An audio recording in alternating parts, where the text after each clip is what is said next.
रामलाल एक साधारण लेकिन आत्मसम्मानी इंसान था। छोटे से शहर में उसका एक ही सपना था कि उसका बेटा अमित पढ़ लिख कर आगे बढ़े और एक दिन अपने परिवार का नाम रोशन करे।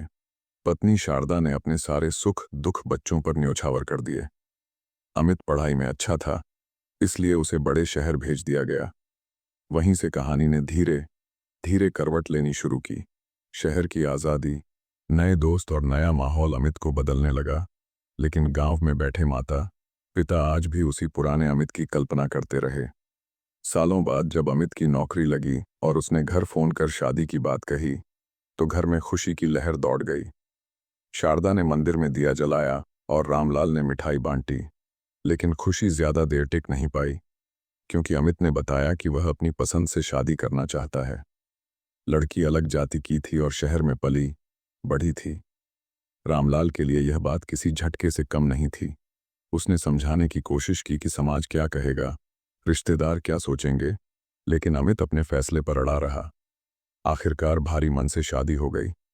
बहू ने घर में कदम रखा, लेकिन उसके साथ शहर की सोच, आदतें और अहंकार भी आ गया। वह गांव के रीति रिवाजों को पिछड़ा समझती थी। छोटी छोटी बातों पर ताने, अलग रहने की मांग और अमित का हर बार पत्नी का साथ देना धीरे धीरे घर की नींव हिला रहा था। शारदा हर दिन चुपचाप अपमान सहती रही, क्योंकि उसे डर था कि कहीं बेटा उससे भी दूर न हो जाए। एक दिन मामूली सी बात पर बड़ा झगड़ा हुआ। बहू ने साफ कह दिया कि वह इस घर में नहीं रह सकती। अमित ने भी पहली बार अपने माता पिता से ऊंची आवाज में बात की।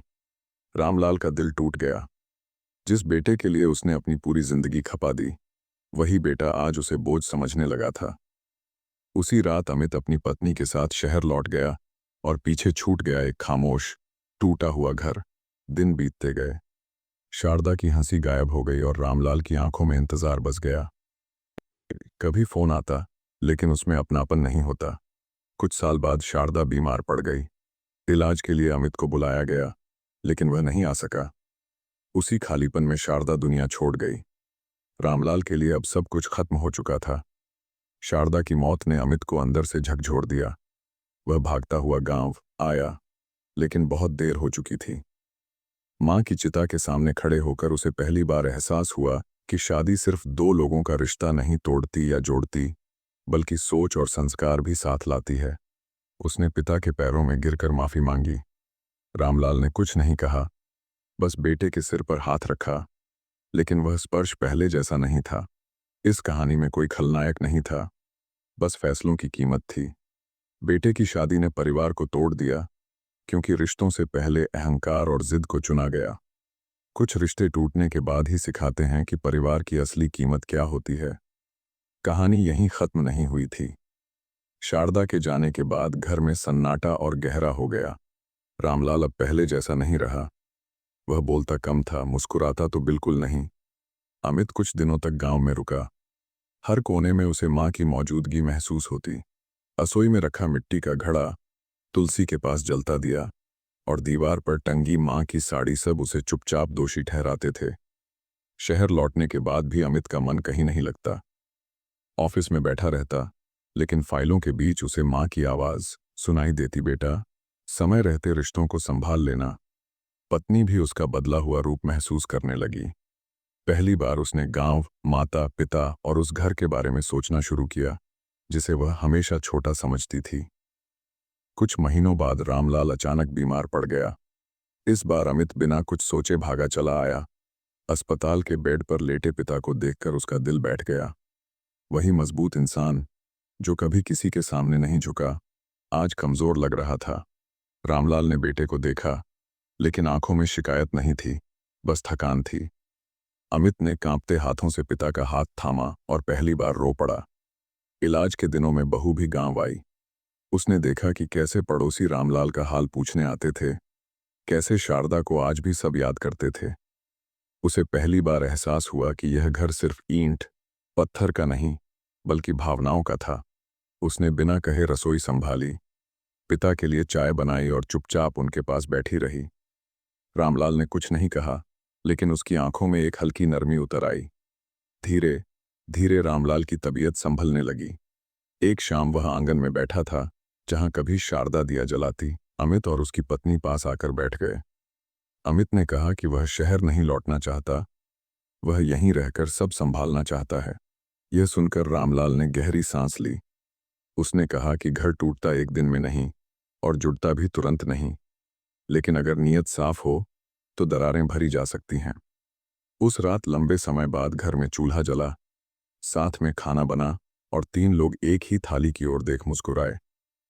शारदा की तस्वीर दीवार से उन्हें देख रही थी, जैसे कह रही हो कि देर से सही, लेकिन मेरा परिवार फिर से एक हो रहा है।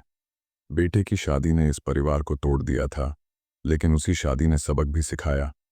कभी कभी टूटना जरूरी होता है ताकि रिश्तों की असली अहमियत समझ में आ सके। समय धीरे धीरे आगे बढ़ने लगा। गांव की सुबह अब पहले जैसी नहीं थी, लेकिन खाली भी नहीं रही। रामलाल रोज आंगन में बैठकर अखबार पढ़ता, बीच बीच में शारदा की तस्वीर को देख लेता। अमित खेतों और पुराने कामों को संभालने लगा। शहर की भागदौड़ छोड़कर गांव की मिट्टी से जुड़ना उसके लिए आसान नहीं था, मगर हर दिन उसे सुकून देने लगा। बहू भी बदल रही थी। वह अब हर बात में तुलना नहीं करती थी, बल्कि समझने की कोशिश करती थी कि इस घर की चुप्पी में कितनी कहानियां दबी हैं। एक दिन गांव में किसी की शादी थी। ढोलक की आवाज आंगन तक आ रही थी। बहू ने पहली बार कहा कि चलिए, हम भी चलते हैं। रामलाल थोड़ी देर चुप रहा। बेटे की शादी की यादें अभी भी टीस देती थीं, लेकिन वह उठा, साफ कपड़े पहने और बोला, चलो, जिंदगी रुकी नहीं है। उस शादी में लोगों ने रामलाल को आदर से बैठाया। किसी ने शारदा को याद किया, किसी ने कहा कि उसका बेटा आखिर लौट आया। रामलाल की आंखें भर आईं, मगर इस बार दर्द के साथ संतोष भी था। घर लौटकर बहू ने शारदा की पुरानी अलमारी खोली। उसने साड़ियों को संभाल कर रखा, कुछ मंदिर में दान करने की बात की और एक साड़ी रामलाल के हाथ में रख दी। बोली, माँ की निशानी है, इसे यहीं रहने दीजिए। रामलाल की आवाज भर्रा गई। उसने पहली बार उसे बहू नहीं, बेटी कहकर बुलाया। उस एक शब्द ने बरसों की दूरी को पिघला दिया। कुछ समय बाद अमित को शहर से नौकरी का ऑफर आया। तनख्वाह अच्छी थी, सुविधाएं भी। वह उलझन में पड़ गया। पिता को छोड़ना नहीं चाहता था, लेकिन भविष्य भी देखना था।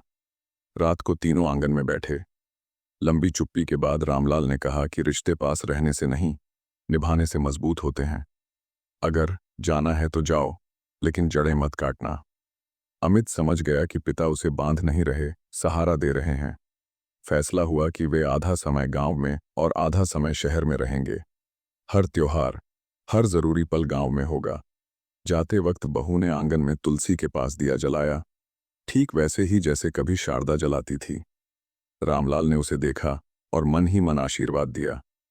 इस परिवार ने बहुत कुछ खोया था, लेकिन सब कुछ नहीं। बेटे की शादी ने उन्हें तोड़ा जरूर था, पर समय, पछतावे और समझ ने उन्हें नया जोड़ दिया। कुछ घाव हमेशा रहते हैं, मगर उन्हीं घावों से इंसान रिश्तों की कीमत सीखता है। और इसी सीख के साथ यह परिवार आगे बढ़ गया, थोड़ा अधूरा, लेकिन पहले से कहीं ज्यादा सच्चा। जिंदगी ने एक बार फिर इस परिवार की परीक्षा ली, लेकिन इस बार हालात अलग थे। गांव और शहर के बीच बंटा हुआ जीवन चलने लगा। हर कुछ हफ्तों में अमित और उसकी पत्नी गांव आते। आंगन अब सूना नहीं रहता था। हंसी पूरी तरह लौटी नहीं थी, लेकिन खामोशी भी भारी नहीं लगती थी। रामलाल अब पोते की उम्मीद नहीं करता था, मगर मन के किसी कोने में एक खाली जगह अब भी थी। एक दिन बहू ने चुपचाप अमित से कहा कि वह मां बनने वाली है। अमित की आंखें खुशी से भर आईं। दोनों गांव पहुंचे और सबसे पहले यह खबर रामलाल को दी। रामलाल कुछ पल कुछ बोल नहीं पाया। उसने आसमान की तरफ देखा, जैसे शारदा से कह रहा हो, देखो, घर फिर से भरने वाला है। उसने बेटे और बहू के सिर पर हाथ रखा और पहली बार खुलकर मुस्कुराया। बच्चे के आने की तैयारी शुरू हो गई। घर की सफाई, पुराने पालने की मरम्मत और आंगन में नीम की छांव के नीचे बैठकर भविष्य की बातें। बहू अब गांव की औरतों के साथ घुलने लगी थी। उसने शारदा की बातें सुनी, उनके किस्से जाने और महसूस किया कि जिस मां को वह कभी समझ नहीं पाई, वही इस घर की असली डोर थी। जब बच्चा पैदा हुआ तो पूरा गांव मिठाई से भर गया। रामलाल ने पोते को गोद में उठाया। कांपते हाथों से उसने उसके माथे को छुआ और फुसफुसाया, तू इस घर को जोड़ने आया है। बच्चे की किलकारी में जैसे पुराने दुख पिघलने लगे। अमित ने देखा कि पिता की आंखों में फिर से सपने लौट आए हैं। समय के साथ बच्चे ने घर को नई पहचान दी। रामलाल सुबह उसे गोद में लेकर धूप में बैठता, कहानियां सुनाता और हर कहानी में शारदा को जिंदा रखता। बहू अब खुद को उस घर का हिस्सा नहीं, बल्कि जिम्मेदार मानने लगी थी। उसने समझ लिया था कि रिश्तों में जीतना नहीं, निभाना जरूरी होता है। बेटे की शादी से जो परिवार टूट गया था, वह अब पहले जैसा नहीं था, लेकिन पहले से बेहतर था। टूटकर जुड़ा हुआ, दर्द से समझदार बना हुआ। इस घर में अब सीख थी, सब्र था और आने वाली पीढ़ी के लिए एक चुपचापा वादा कि रिश्तों को वक्त रहते संभाला जाएगा, ताकि किसी माँ की तस्वीर दीवार पर चुपचाप रोती न रह जाए। वक्त अपनी रफ्तार से चलता रहा। पोता अब थोड़ा बड़ा हो गया था। उसके पैरों की आहट से घर में सुबह शुरू होती और उसकी हंसी से शाम ढलती। रामलाल को लगता था जैसे जिंदगी ने उसे एक और मौका दिया हो। वह बच्चे को गोद में बैठाकर आंगन में टहलता और हर बार शारदा का नाम लेकर कहता देख रही हो, तुम्हारा घर फिर से सांस लेने लगा है। एक दिन गांव के स्कूल से खबर आई कि बच्चे का नाम लिखवाने का समय आ गया है। अमित और उसकी पत्नी दोनों नाम सोच रहे थे, लेकिन रामलाल चुप था। आखिर बहू ने ही कहा कि बच्चे का नाम दादी के नाम से जुड़ा होना चाहिए। यह सुनकर रामलाल की आंखें नम हो गईं। उसने कांपती आवाज में कहा, अगर तुम्हें बुरा न लगे तो इसका नाम शारदित रख दो, ताकि हर पुकार में उसकी माँ जिंदा रहे। किसी ने इनकार नहीं किया। अब बहू अक्सर रामलाल से सलाह लेने लगी। खेत के फैसले हों या घर के, वह पूछे बिना कुछ नहीं करती थी। रामलाल को एहसास हुआ कि सम्मान मांगा नहीं जाता, अपने आप मिल जाता है। अमित भी बदल चुका था। अब वह हर बात में जल्दबाजी नहीं करता, बल्कि सुनता था। उसे समझ आ गया था कि शहर की तरक्की तभी मायने रखती है जब पीछे परिवार मजबूती से खड़ा हो। एक शाम रामलाल ने सबको पास बुलाया। उसकी आवाज में उम्र की थकान साफ झलक रही थी। उसने कहा कि वह जानता है उसका वक्त अब ज्यादा नहीं है। उसने बेटे से कहा कि उसने गलतियां की, उसने भी की, लेकिन अगर अगली पीढ़ी को यही सिखाया जाए कि रिश्ते बोझ नहीं होते, तो यही उसकी सबसे बड़ी विरासत होगी। बहू ने पहली बार उनके कंधे पर सिर रखकर कहा, आप ही हमारे परिवार की जड़ हैं। कुछ महीनों बाद रामलाल एक सुबह नींद में ही चला गया, बिना शोर, बिना शिकायत। आंगन में वही तुलसी थी, वही दिया, और दीवार पर शारदा की तस्वीर जैसे उसका इंतजार कर रही थी। गांव भर ने कहा, ऐसा इंसान बहुत कम मिलता है जो टूटे परिवार को जोड़कर चैन से विदा ले। अंतिम संस्कार के बाद अमित देर तक आंगन में बैठा रहा। उसके पास उसका बेटा खेल रहा था और पत्नी चुपचाप तुलसी को पानी दे रही थी। उस पल अमित को एहसास हुआ कि परिवार अब किसी एक इंसान पर नहीं टिका, बल्कि समझ और संस्कार पर टिका है। बेटे की शादी से जो परिवार कभी टूट गया था, वह अब एक सीख बन चुका था। एक ऐसी सीख जो आने वाली पीढ़ियों को याद दिलाएगी कि शादी रिश्तों की शुरुआत होती है, अंत नहीं।